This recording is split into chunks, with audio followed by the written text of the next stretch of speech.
Olá, pessoal, sejam todos bem-vindos. O tema da nossa aula de hoje é a ética em pesquisa animal. Inicialmente, eu gostaria de me apresentar. Eu sou farmacêutica e doutora em ciências farmacêuticas e tenho experiência nas áreas de tecnologia farmacêutica, desenvolvimento tecnológico de fármacos e sistemas de liberação controlada, além de possuir conhecimentos na área de saúde pública e atenção farmacêutica. Durante o meu mestrado e doutorado, eu realizei testes que envolviam diferentes espécies de animais, o que me conferiu experiência nesse assunto. A nossa aula ela será dividida entre histórico, ética, determinações legais. Vamos conhecer também o processo de submissão de um projeto à Comissão de Ética no Uso de Animais, a escolha do modelo animal, repercussões sociais, os métodos alternativos à pesquisa com animais e, por fim, as considerações finais. Assim, o objetivo inicial da nossa aula é auxiliar na compreensão da importância da ética em pesquisa científica, além disso, descrever os passos para a utilização de animais em pesquisa científica e orientar sobre as limitações e as alternativas ao uso de animais. Bem, inicialmente, eu gostaria de fazer uma breve reflexão e destacar as principais diferenças entre os conceitos de ética e moral. A palavra ética ela deriva do termo ethos, que está presente no idioma do grego antigo. No entanto, ele tem duas variantes, né? Ethos, que significa caráter, e ethos, que significa costume. O termo moral, ele é derivado de mores, que é a tradução de ethos para a língua latina. Em geral, a ética e a moral elas são bem parecidas. A moral ela consiste em um código de conduta, costumes morais e hábitos de um determinado local, de uma determinada população. Enquanto a ética ela pretende ser a racionalização dessa moral. A moral ela vai ser criada socialmente e enraiza-se nas sociedades por meio do hábito e da tradição e vai dizer aí o que pode ou não pode ser feito. Já a ética, ela dedica-se a refletir sobre as ações morais, determinando o que é certo e errado e o que deve ser mantido como um processo moral legítimo e o que deve ser retirado desse processo, para garantir aí uma melhor convivência entre as pessoas de uma determinada sociedade. Isso vai ser importante porque os testes que utilizam animais, eles se baseiam em preceitos éticos. Vamos entender um pouco como que isso se aplica. Durante o período da Segunda Guerra Mundial, o regime implementado na época era o nazismo.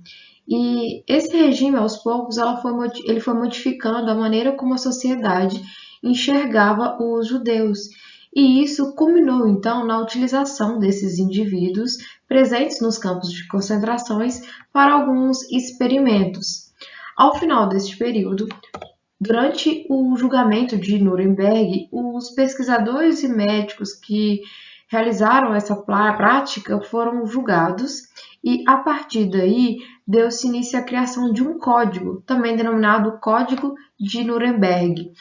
Dentre algumas leis, né, fundamentadas nos preceitos éticos presentes nesse código, havia aí uma parte que determinava que os experimentos e as pesquisas desenvolvidas com seres humanos deviam estar fundamentados em resultados prévios oriundos da experimentação com animais.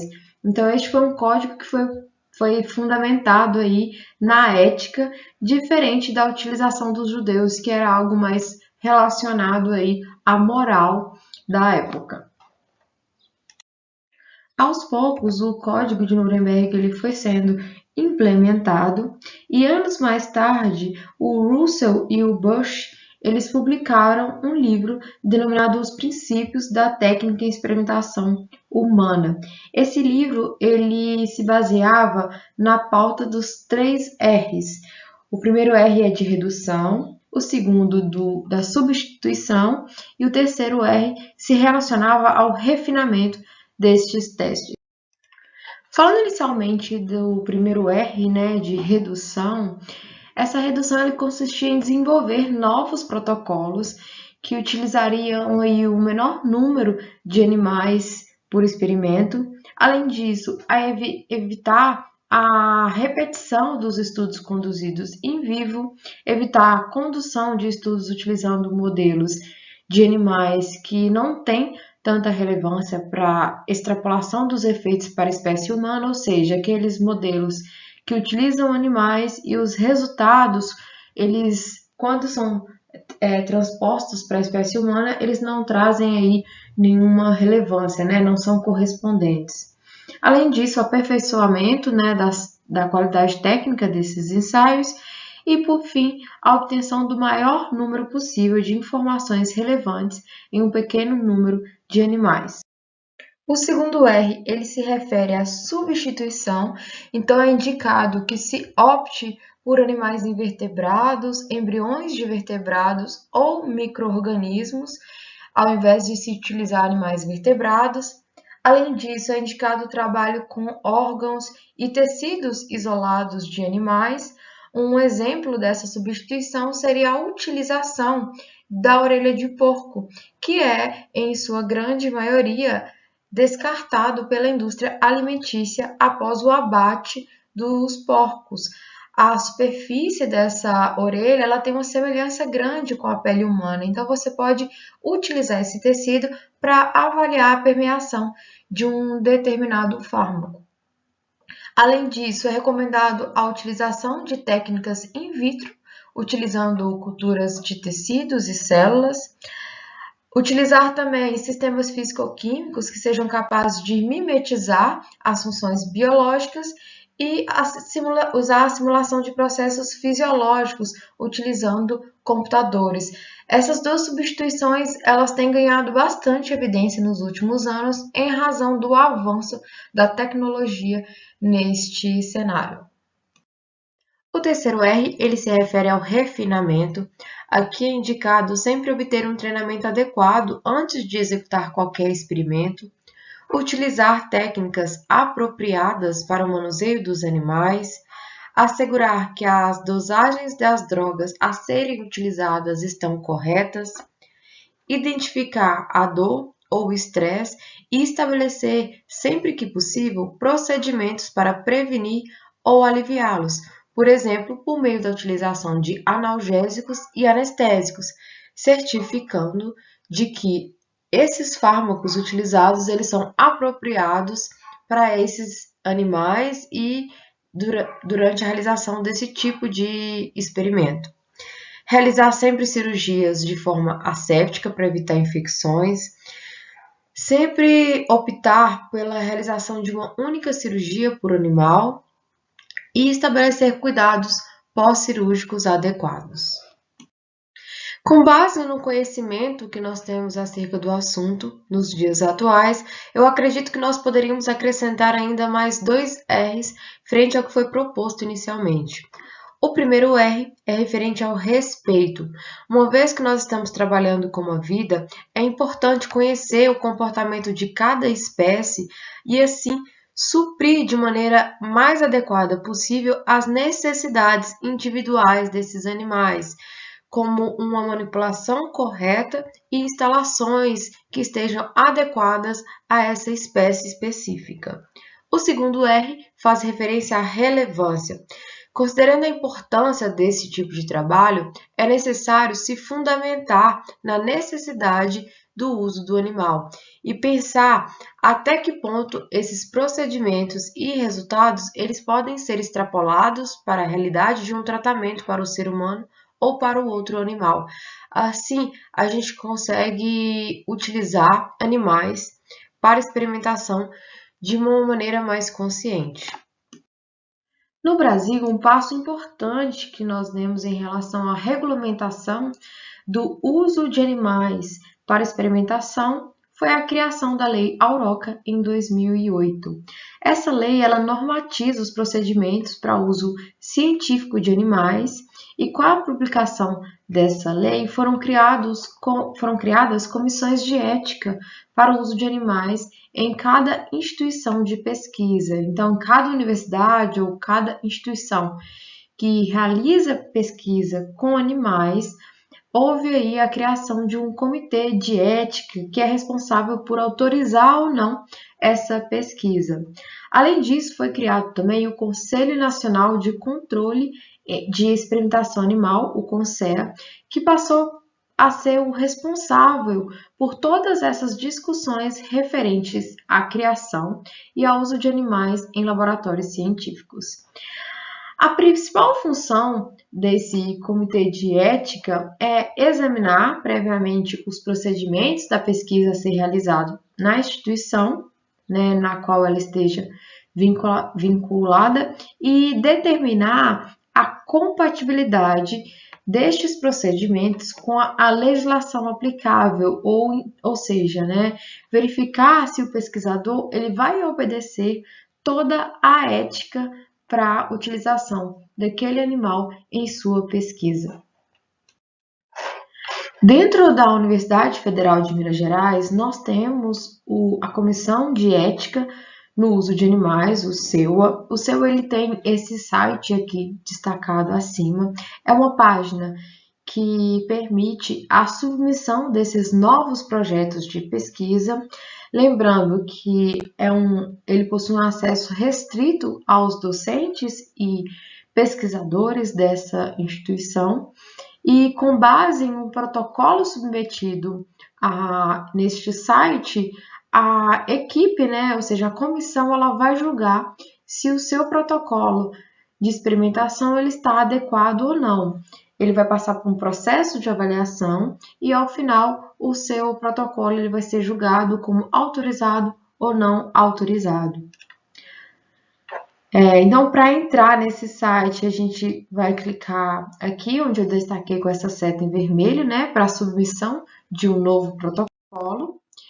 E quando nós abrimos essa página, a gente vai ter que preencher alguns dados, tanto em relação aos procedimentos experimentais, como sobre os animais. Então, aqui a gente tem que colocar a estatística, os grupos de estudo, tamanho amostral, o número de animais, como que vai ser a alimentação desse animal, eles vão ser imobilizados ou não, a gente vai utilizar alguma substância analgésica ou não.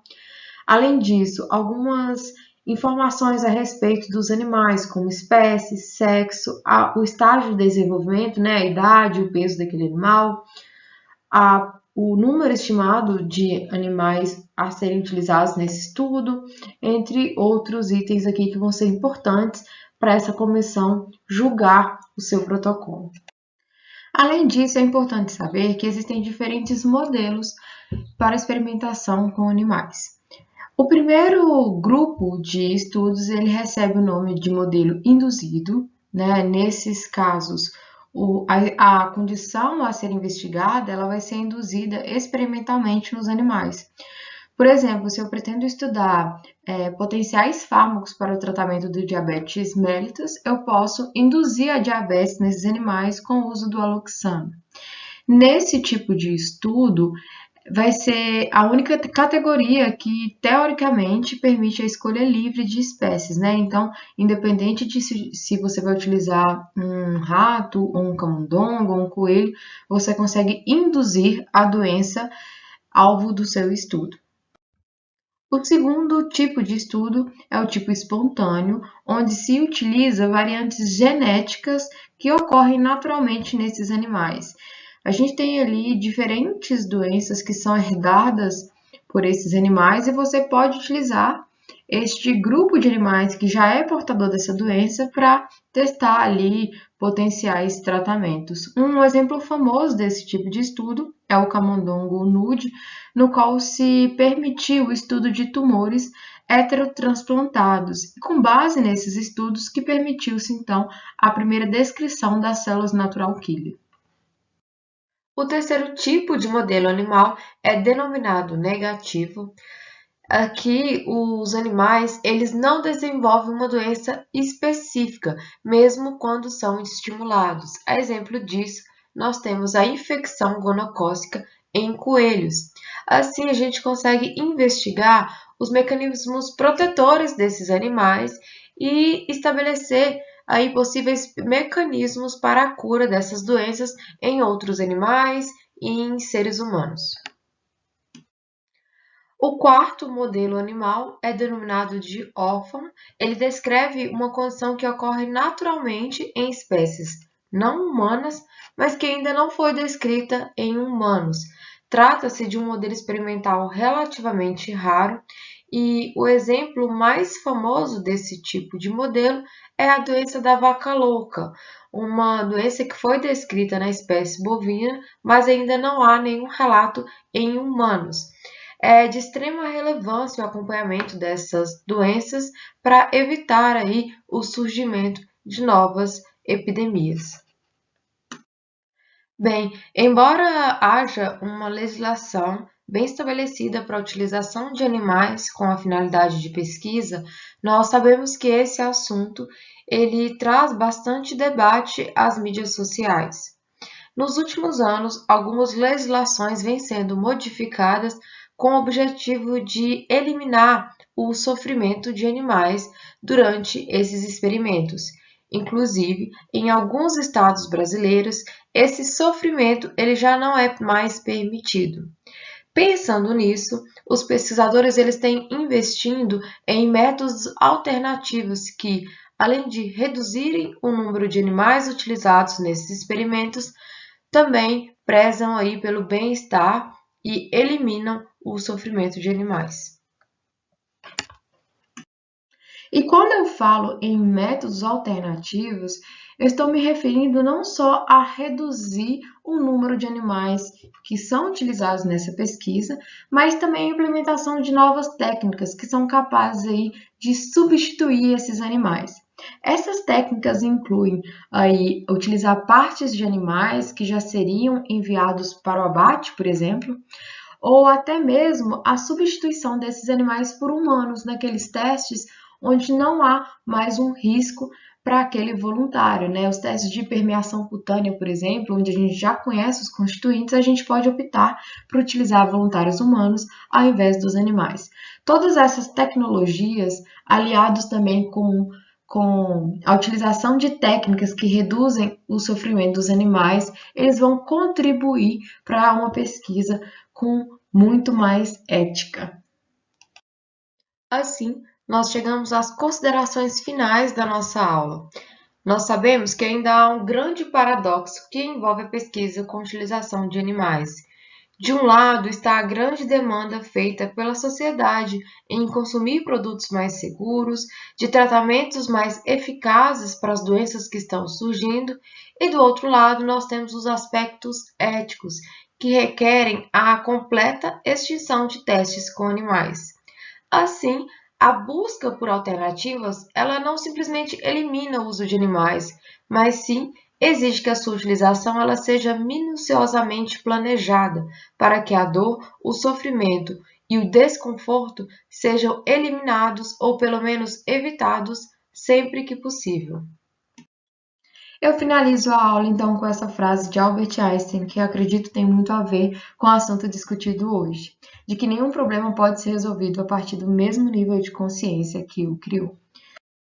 Essas foram as referências bibliográficas utilizadas para a preparação dessa aula. Muito obrigada pela atenção de todos vocês.